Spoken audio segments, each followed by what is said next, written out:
Okay, so one of the big pieces of this is each day there's a call to action. So you have your reading prompt. Optimally, again, watch the video I put out yesterday. Reading prompt should be done in privacy, somewhere you guys can have some clarity so you can actually think. It's not gonna take you more than 2 to 5 minutes each day. Some of you guys might be done even faster than that.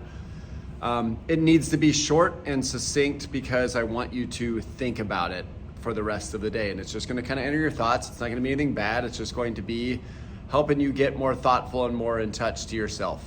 And the second piece of this is your call to action. So it's either going to be a written call to action or a spoken call to action. So for the most part, most of these will be a spoken call to action. And I want you to be able to do it just like this. So you're gonna set your phone up in front of you and you're gonna read the questions and then you're going to answer the questions honestly.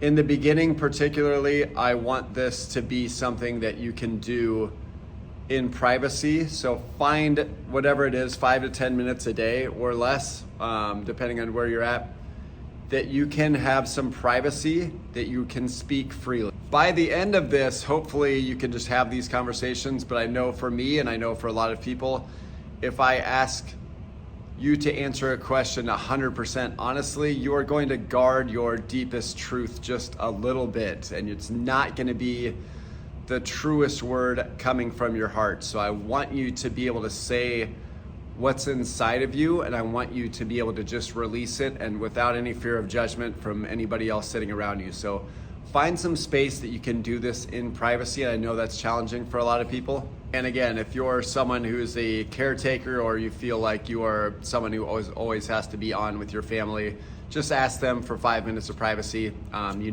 need some time for yourself, and this is something that you're working on. And just, this is something that I'm gonna be doing along the ride with you guys, and I love this part of the journey, and I just think it's so important to be able to tap into yourself and see yourself say the things that you actually want. And if you want to go back and watch those things, and these are things that we'll document along the way so you can have them. And also, now that you've spoken it, it's a real thing, and it's something that you've made clear that is important to you.